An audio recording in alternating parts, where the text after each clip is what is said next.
In the forgotten corners of the world, where shadows dance with the unknown, and the silence holds secrets darker than the night, there exists a tale that transcends time itself. This is not a story for the faint of heart. It's a journey into the abyss of the supernatural, where reality blurs, and the line between nightmares and waking life begins to fade. Welcome to a realm where the echoes of the past linger in the air like a haunting melody, and every step forward unravels a new layer of terror. As you embark on this chilling odyssey, remember, some tales are meant to be buried, and some horrors should never be awakened.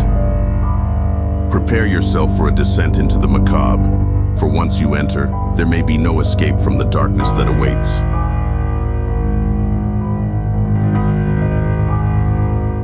Childhood nightmare, a haunting encounter in Yellow Creek. Back in his younger days, a man, now residing outside Toronto, found himself in a small town named Yellow Creek. Despite the town's dark history, it remained a picturesque and seemingly safe haven, even 2 decades after a peculiar incident. During his childhood, the man harbored an unhealthy obsession with stuffed animals, amassing a collection that many deemed excessive. Like any other child, he played with his stuffed companions and had his favorites among them, with a giant panda bear reigning supreme on a homemade shelf. One fateful night, the man awoke to the unsettling sound of footsteps in his room. Although his father routinely checked in on him during the night, this occasion proved to be far from ordinary. In the dimly lit room, he witnessed the once lifeless giant panda bear come to life, moving around with an eerie animation. A petrified paralysis gripped the man as the animated stuffed panda turned towards him, whispering ominous words and flashing a malevolent smile. Unable to scream, he remained paralyzed until fear triggered a sudden escape from his bed. Terrified, he raced to his parents' room, frantic and desperate for help. Upon recounting his ordeal to his father, the man was met with disbelief and dismissal. His father attributed the experience to a mere bad dream, urging him to return to bed. The mother, awakened by the commotion, offered comfort while preparing for work. The man's attempts to convey the threat fell on deaf ears, and he reluctantly returned to his room. To his relief, the stuffed panda remained inert, exactly where he had left it. His mother tucked him in, and he hesitantly closed his eyes, hoping for an uneventful night. However, the next day brought no respite as bedtime approached once more, instilling a deep-seated fear in the man. Lying in bed, he anxiously stared at the shelf, anticipating another macabre display. Sleep eventually claimed him, but it was a brief respite. Once again, he awoke to a presence in his room, only to find the stuffed panda now brandishing a knife with glowing red eyes. The menacing threat became reality as the panda plunged the blade into the man's leg, inflicting excruciating pain. His parents rushed in, but the surreal horror dissipated as quickly as it had manifested. The stuffed pandas returned to their lifeless state on the shelf. The man tried explaining the inexplicable to his parents, but they dismissed it, attributing the injury to a self-inflicted act of rage induced by stress. A visit to the hospital followed, where the man, too young to comprehend the situation, was compelled to discuss his dreams with a stranger. The family eventually returned home, but the once beloved giant panda met a fiery demise, burned and destroyed to erase the haunting memories. 2 decades later, the man, now a father himself, still bears the scars of that traumatic night. He can't sleep soundly and avoids toy stores. As his daughter's birthday approaches, she innocently requests a stuffed bear, and he reluctantly agrees, haunted by memories of the animated panda that forever altered his perception of innocence.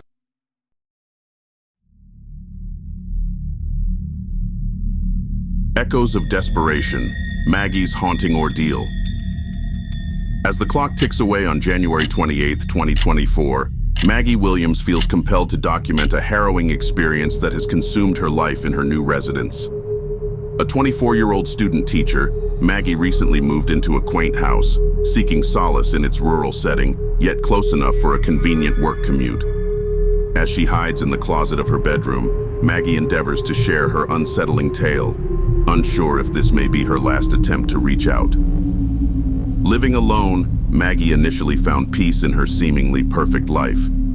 However, approximately a week ago, a haunting voice began calling out to her from the depths of the backyard. Late at night, shrouded in darkness, the voice beckoned, luring her attention beyond the tree line. Maggie's attempt to investigate proved to be her first mistake. Subsequent to the eerie voice, Maggie found herself tormented by her doorbell, ringing twice every 33 minutes from 11 p.m. to 4 a.m. Despite removing the batteries and sensor, smashing the doorbell, and even discarding it with the trash, the relentless ringing persisted. The haunting continued as twisted reflections, resembling a tall, dark figure with a featureless face, manifested in mirrors. Desperate to escape the watchful presence, Maggie smashed the mirrors and covered anything capable of casting a reflection. In a moment of desperation, Maggie inadvertently let the entity in. Overwhelmed by the incessant ringing and the haunting echoes, she swung open her front door and pleaded for solitude.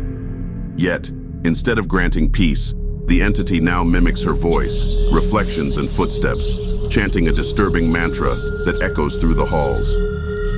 Maggie's plea for help is clear, as she asserts her sanity and the reality of her nightmarish predicament.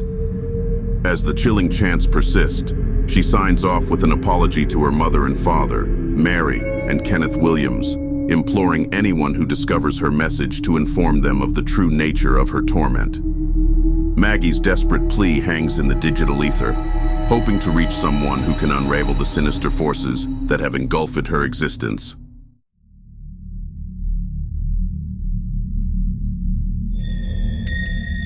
Haunted by the echoes, abandoning my childhood home born and raised in a quaint town in Oregon, my life centered around our family home. The trajectory of my existence took a stark turn in 2021 when my mother passed away unexpectedly. I chose to hold on to the house that held a lifetime of memories, but without her, the once lively space turned hauntingly silent. My mother, a beacon of joy, had always filled our home with laughter and gatherings. Tragically, she fell victim to a heinous crime 2 years ago, and the assailant remained at large. Isolated from family and haunted by suspicions surrounding her ex-boyfriend, my solitude became stifling. The atmosphere in the house shifted, leaving me secluded and withdrawn. A peculiar series of events began unfolding in January when the aging washing machine emitted unsettling sounds. Despite my attempts to disconnect the appliance, the disconcerting noise persisted. Baffled, I dismissed it as a bad dream, but the unsettling occurrences escalated. By mid-February, the haunting sounds extended to my mother's room, where an unexplained news broadcast played, recounting a snowstorm from 7 years prior.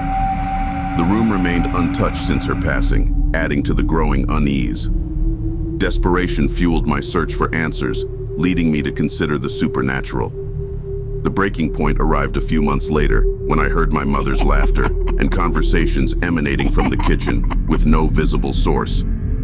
Terrified, I fled, leaving behind the house and its eerie manifestations.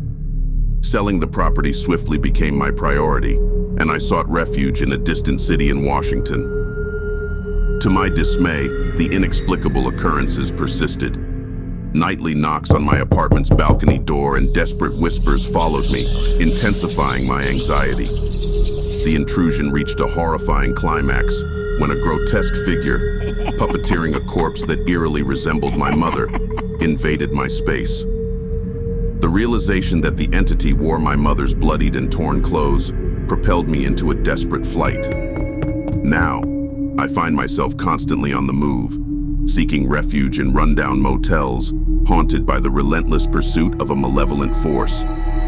With the last of my savings, I acquired a weapon, bracing myself for a dark and uncertain future, contemplating the need to sleep in my car for safety.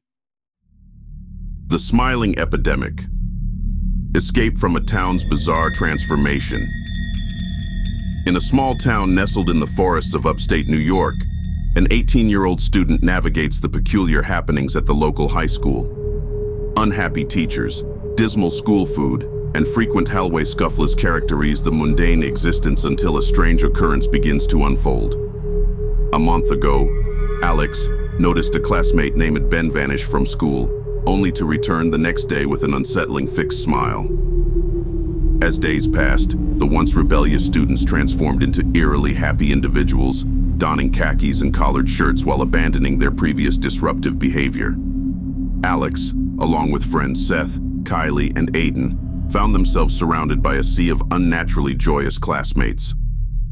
Disturbed by the pervasive change, Alex and a few unaffected peers, including junior Sarah and senior John, convened in secret to discuss the bizarre phenomenon. While the majority of the town embraced the odd transformation with enthusiasm, a select few felt a growing sense of unease.